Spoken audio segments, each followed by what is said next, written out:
মধ্যপ্রাচ্যের আকাশ আবারও উত্তপ্ত। ইরান ঘোষণা করেছে তাদের নতুন প্রজন্মের ক্ষেপণাস্ত্র পরীক্ষামূলক হামলায় ইসরায়েলের সর্বোচ্চ নিরাপত্তা বিশিষ্ট অঞ্চল ভেদ করেই পরমাণু কেন্দ্র পর্যন্ত পৌঁছে গেছে। যদিও মিসাইলগুলোতে ছিল না কোনো বিস্ফোরক, তবে সামরিক দুনিয়ায় এটি এক শক্তিশালী বার্তা। আজকের বিশেষ প্রতিবেদনে তুলে ধরেছি ইরান ইসরায়েলের সংঘাতের এই চমকপ্রদ মোড়। 2023 সালের ইসরায়েলে যখন ফিলিস্তিনে ব্যাপক স্থল অভিযান শুরু করে, তখন থেকেই মধ্যপ্রাচ্যের উত্তেজনা তীব্র হয়। হাজারো নারী ও শিশুর মৃত্যুর পর আন্তর্জাতিক অঙ্গন নড়েচড়ে বসে। কিন্তু ফিলিস্তিনের পক্ষ থেকে সবচেয়ে শক্ত অবস্থান নেয় ইরান। প্রথম দিকে তারা পরোক্ষভাবে হামাস, হিজবুল্লাহ সহ বিভিন্ন প্রতিরোধ গোষ্ঠীকে অস্ত্র, গোয়েন্দা তথ্য ও প্রযুক্তিগত সহায়তা দিয়ে আসছিল। কিন্তু সময়ের সঙ্গে তারা ভাষা বদলায় এবং বদলায় ভূমিকা।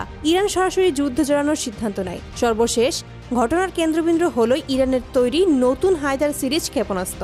ইরানের দাবি দূরপাল্লার এই মিসাইলগুলো আধুনিক রাডার অ্যাভয়েডিং প্রযুক্তি সম্পন্ন, যেগুলোকে থামানো প্রায় অসম্ভব। পরীক্ষামূলক হামলার রাতে ইরান একযোগে কয়েক ডজন মিসাইল ছোড়ে। আয়রন ডোম সক্রিয় হলেও এবার পরিস্থিতি ছিল ভিন্ন।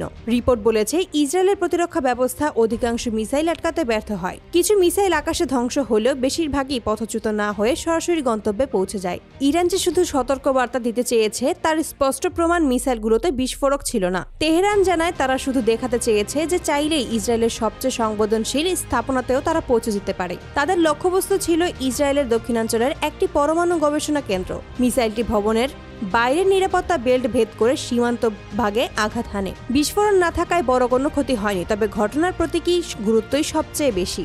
ঘটনার পরপরই ইসরায়েলের প্রধানমন্ত্রী বেঞ্জামিন নেতানিয়াহু জরুরি নিরাপত্তা বৈঠক ডেকে উদ্বেগ প্রকাশ করেন।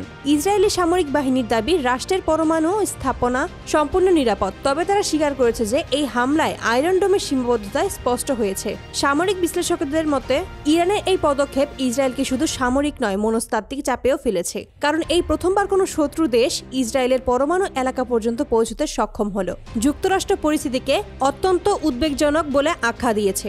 মার্কিন প্রশাসন বলেছে ইরানের এই প্রদর্শনিক আঞ্চলিক স্থিতিশীলতার জন্যই বিপজ্জনক দৃষ্টান্ত। ওয়াশিংটন সরাসরি ইসরায়েলকে নিরাপত্তা সহায়তা বৃদ্ধি এবং প্রতিরক্ষা প্রযুক্তি আপগ্রেডের আশ্বাস দিয়েছে। বিশেষজ্ঞদের মতে এই হামলায় ইরানের একটি কৌশল। বিস্ফোরকহীন মিসাইল পাঠিয়ে তারা আন্তর্জাতিক আইন ভাঙেনি, আবার ইসরায়েলকে দেখিয়ে দিয়েছে যদি চায় আরো বড় কিছু ঘটাতে পারে। ফিলিস্তিন ইস্যুকে কেন্দ্র করেই ইরান ও ইসরায়েলের বিরোধ এখন নতুন রূপ নিচ্ছে। ইসরায়েল তার প্রতিরক্ষা ব্যবস্থা পুনর্গঠন করবে, আর ইরান দেখিয়েছে তারাও এবার আধুনিক প্রযুক্তির মালিক। পরিস্থিতি কোন দিকে মোড় নেয় তা নির্ভর করছে আগামী কয়েক সপ্তাহের সামরিক রাজনৈতিক সিদ্ধান্তের ওপর।